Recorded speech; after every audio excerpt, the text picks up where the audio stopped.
Welcome to Storytime with Dad. Today, we will be reading Jolly Mr. Wind. "I don't like the wind," cried Betty, as she lay in her little bed waiting for her nap to come along while she listened to the wind whooshing about the house.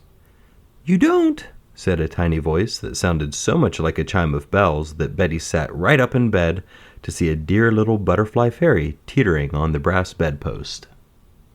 "No," she repeated, "I don't like it. It rattles the windows and makes the trees squeak. I wish it would never blow. I don't see what it's good for." "Dear me," cried the fairy, "come." And in a moment, Betty found she too was a butterfly fairy with silvery wings floating far away. "See that boy crying?" asked the fairy.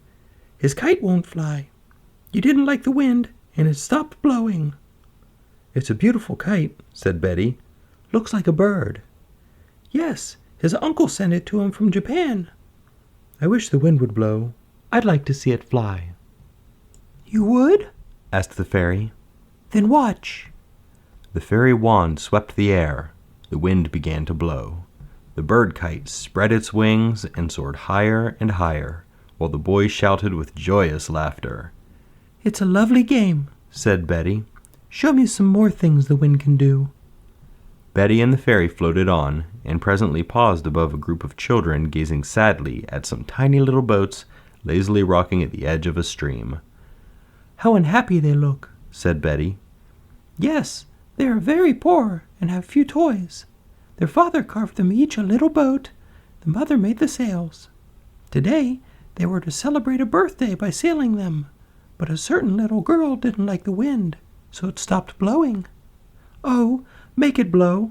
I'd love to see the boats sail," cried Betty, and in a moment the wind began to whistle its merry tune. The sails filled, and the boats glided along so fast that the boys had to run while they held tight to the strings because the boats were trying to sail far from the shore. "Don't they look pretty?" cried Betty. "Just like seagulls." "Indeed they do, but we must be off." As they floated above a certain village, Betty exclaimed, "Oh, how untidy it is!" "Yes, because you didn't want the wind to blow. The wind has a fine broom and tidies up the world as nothing else can." "Let it sweep the streets. I'd love to see it," said Betty. "The wind is a cheery body. It always sings as it works," said the fairy, and they listened to its song while it swished its great broom about, sweeping the dust and papers in a swirling mass far away, leaving the village streets as clean as a whistle. "Isn't it lovely?" cried Betty, clapping her hands. "I didn't know it could really sweep." "There is no end to the things it can do. Come over here where you can see that line full of soggy wet clothes. If the wind could blow for a while, they would quickly dry, and that little mother there could take them in and sprinkle them around ready for tomorrow's ironing. If it doesn't blow, her work will go wrong all week, and then she just won't be able to take her kids to the circus on Saturday." "Let it blow," cried Betty, and in a moment the clothes were flapping happily in the breeze while Betty watched, amazed to see how fast they were drying. "See that flag?" she said as they sped onward. "Doesn't it look beautiful fluttering so happily?" "Of course, but it's the wind that tosses the colors about. And see the clouds? They look like a flock of sheep tumbling around on the blue sky. And do you see that splendid gold rooster on the barn? You can almost hear him crying, 'Cock-a-doodle-doo! The wind and I show you when to plant your grain and what to do today, because tomorrow it will rain.'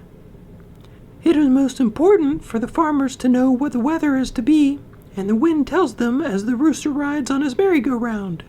In Holland, almost everything is done by the windmills. If the wind didn't blow, Holland would be sad indeed." "I wish I could see the wind," said Betty. "He is so splendid." "That's one reason why he is so splendid, because you can't see him. I want to show you one more beautiful thing the wind can do. It can play exquisite music, the sweetest you can imagine. Come." Wonderingly, Betty followed, to see a dear little boy sitting on a porch near a window in which was placed a harp. The child sat patiently waiting, with such a wistful little face that Betty asked, "Why is he sad?" "He cannot see the beautiful world. Someone gave him this harp, but it cannot play unless the wind blows. Listen." "Wow! No wonder he wanted to hear it," said Betty. "I've never heard such beautiful music before." They listened for a while to the harmony breathed forth from the wind-swept strings. Then Betty found the music had done its work. The boy was asleep with such a smile of peace and joy that she whispered gently, "I love the wind. I hope it will always blow. I love to feel it kissing my cheeks, and I'm so glad that I know about it." "Of course you are. He is one of the busiest of Mother Nature's children. A jolly, rollicking fellow, and we just couldn't get along without him." As the fairy talked, they were floating toward home, and soon Betty found herself snuggled in her little bed listening to the whooshing sounds. "It laughs every time it does one of those splendid things, and now it's singing me to sleep," she murmured as her drowsy eyes closed, and the wind song grew more and more gentle until it finally faded away. The end. Well, how about that? So we've learned that the wind is a happy fellow. It's surprising, really. I don't know about you, but I can list off many things that the wind does that annoy me. I guess for all of its annoying qualities, the wind does do many important things for us. In my home, it even produces electricity so that I can record these stories for you. Many things in life are like this. At first glance, they're annoying or bothersome, but the more we look at them, the more we find value in them. This is true not only of things like the wind, but also of people or situations we find ourselves in. If there's a person that you find particularly annoying or weird, that probably just means you don't know them well enough to see how much value they truly have. It's worth taking the time and risk to get to know them. I've met many really great people because I followed this advice rather than believe my first impressions of them.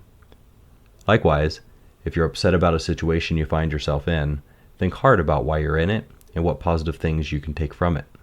If you've got a bad grade on a test, maybe it's a good opportunity for you to consider how much time you spent studying for it. In most situations, there's something good that we can learn from and do better the next time around. You just have to search for it. I hope you like the story. Please email feedback and story suggestions to hello@storytimewithdad.com or tweet me at dadstorytime. Thanks for listening. We'll see you next time.